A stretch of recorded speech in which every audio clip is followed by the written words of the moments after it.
Looking back at Nintendo's history, The Legend of Zelda, Super Mario, and Metroid have always been connected, especially during the NES era. Back then, Super Mario was meant to be more of a linear platforming experience, while Zelda was meant to be a lot more open. And then Metroid was meant to be something in between, a hybrid of those two games. However, over the years, both Mario and Zelda have ascended to greater and greater heights. They've been some of the most decorated and storied franchises in the industry by a long shot, and have seen incredible sales. Metroid, on the other hand, while there have been a few games like Super Metroid and Metroid Prime, which are hailed by many to be some of the greatest games ever made, ultimately, that franchise hasn't really been nearly as successful as Mario or Zelda. However, in today's era, with the Nintendo Switch creating a new renaissance for Nintendo, and we're seeing some incredible success in terms of sales, especially for Super Mario Odyssey and Breath of the Wild.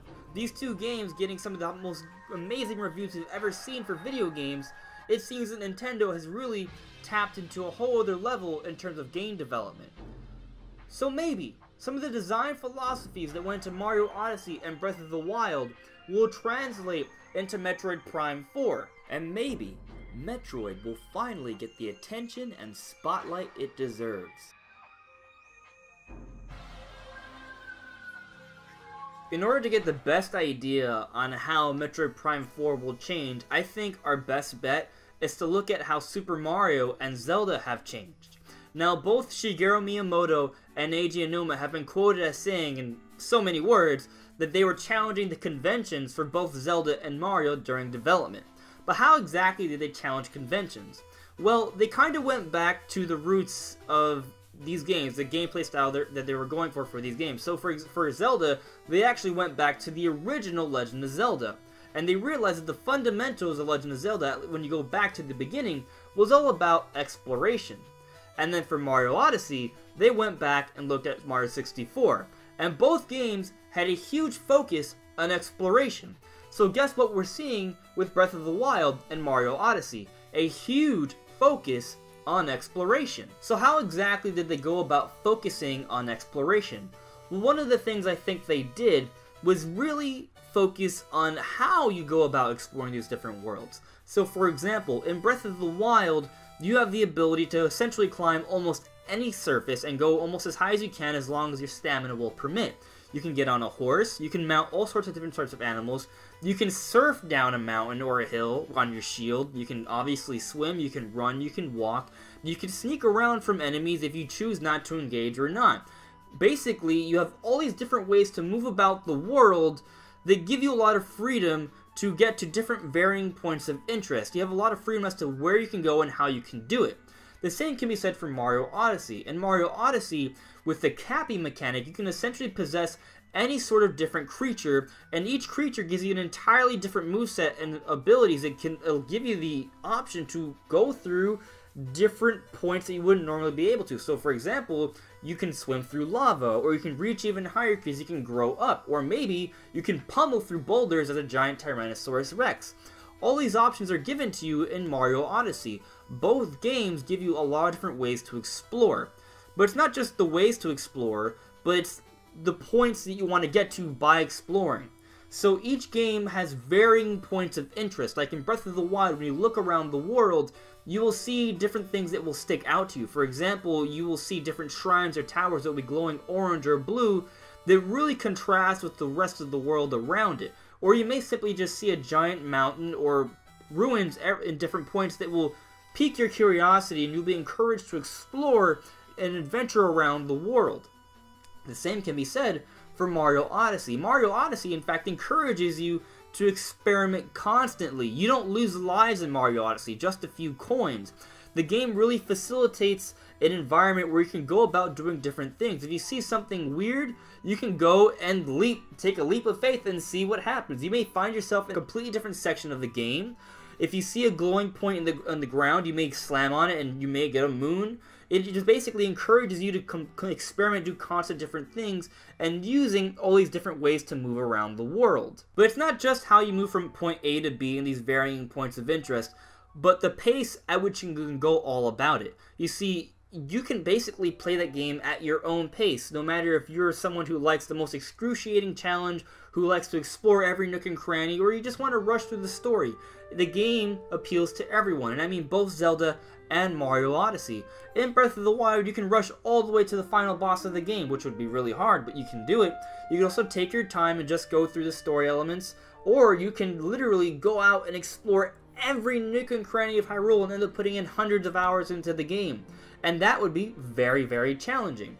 You see, the game is designed in a way to appeal to gamers who like a challenge, who like to explore, or for people who just like to enjoy a casual experience. That's how amazing this is, because the game is so open, you can do things in so many different ways, it appeals to so many different kinds of people. The same can be said for Mario Odyssey. You can simply rush all the way to the end of the main story, which only takes maybe 10 or so hours, and you'll have acquired about 200 moons, and that's it. And those moons will have been really obvious and easy to acquire. But if you so choose, you can go about and explore each kingdom and find all the really hard to acquire moons, all the little secrets, and acquire far more moons, and ultimately unlock even more kingdoms and more post-game and a lot more of the world to explore and enjoy. So the game rewards those who want to experiment and go above and beyond, but it also does not punish those who want to just enjoy the surface experience and just call it a day. These games are very open-ended and they encourage many different playstyles. You can play each game at your own pace. So then, by focusing on exploration and really allowing the games to cater to all sorts of playstyles, both Zelda and Mario have been able to reach even greater heights. So if the development team behind Metroid Prime 4 were to embrace similar design philosophies, where could it take Metroid Prime 4? What kind of game could we be looking at? Well, let's try and figure it out. So actually, the Metroid series has always had a strong focus on exploration.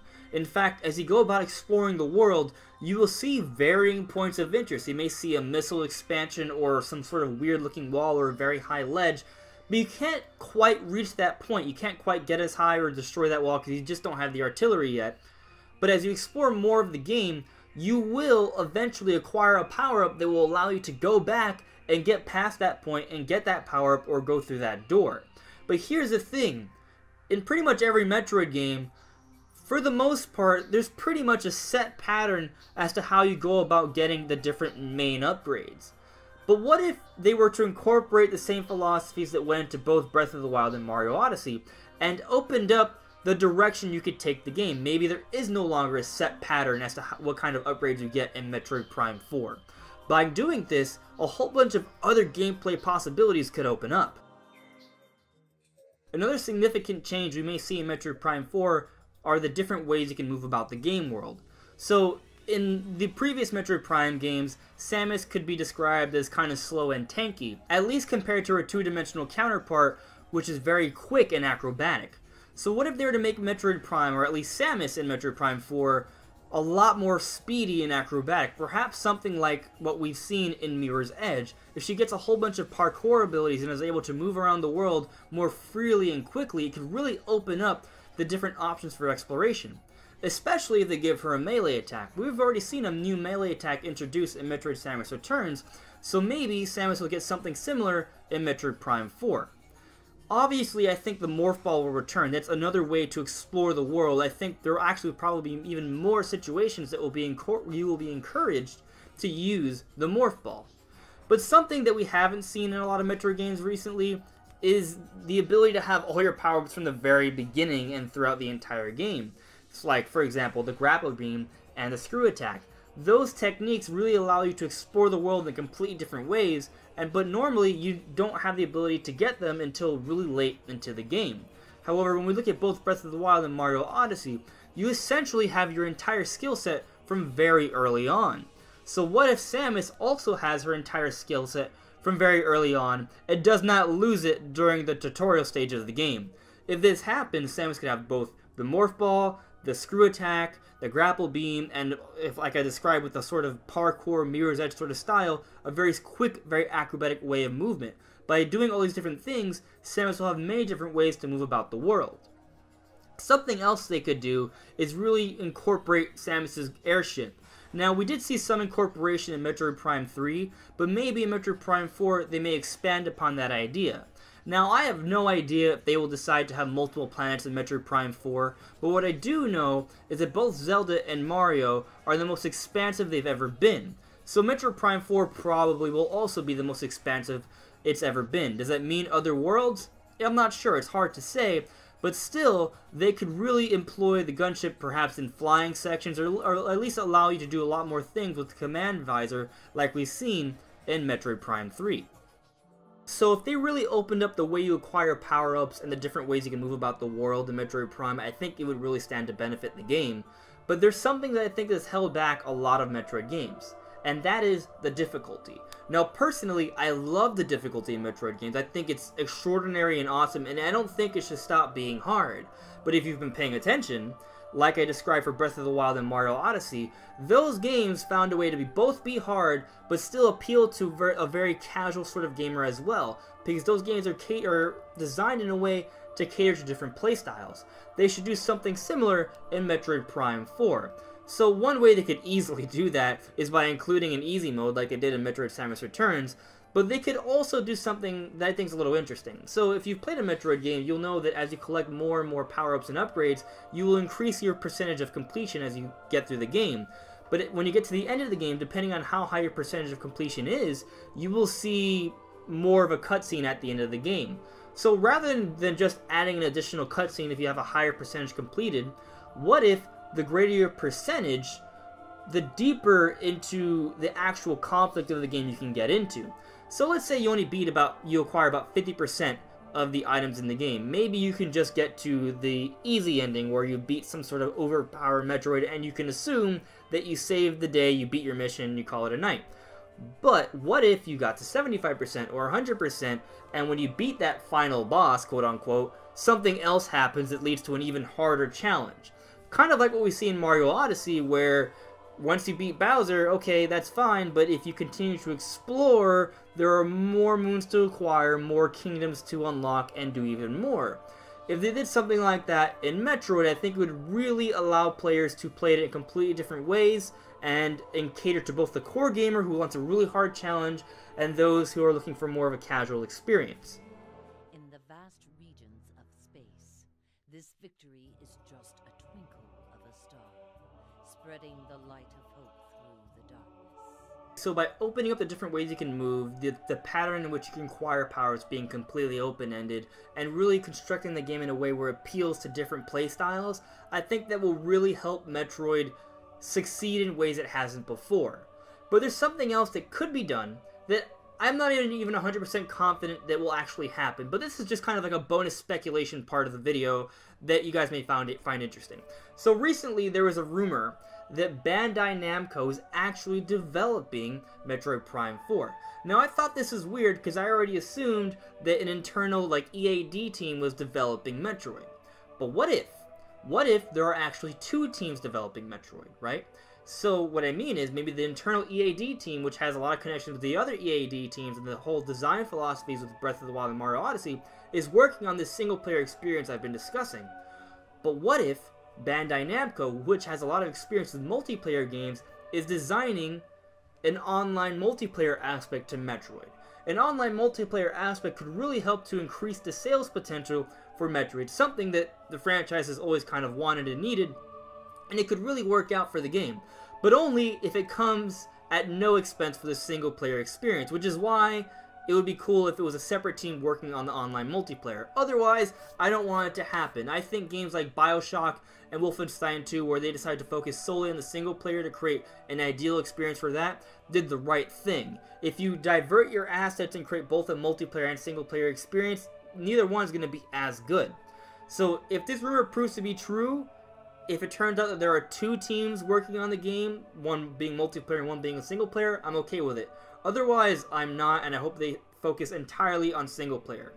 But regardless, that's just some bonus speculation out there if you guys want to think about that as a really interesting possibility. Nevertheless, Metroid Prime 4 has lots of potential and tons of people are waiting for this game. I think it could be an amazing game, one of the greats, something that could be just as extraordinary as The Legend of Zelda Breath of the Wild and Super Mario Odyssey, especially if they carry over some of those design philosophies and they apply in some of the ways I described in this video. But if you have any other ideas or thoughts of how Metroid Prime 4 could be even better, or what sort of story elements or different gameplay possibilities could be in the game, tell me in the comments below. I'd love to talk about it. I would love to sort of brainstorm, maybe perhaps come up with even more ideas for what we can see in Metroid Prime 4. I hope the game comes out next year. I have no idea really. Maybe we'll see. I'm just excited for the game. I'm super stoked for it when it does eventually come out. But anyways, guys, thank you so much for listening. I know this is a long one, but I really wanted to get over all the details. I hope you enjoyed it all. Thank you for watching and listening, and I'll see you all really soon. Bye.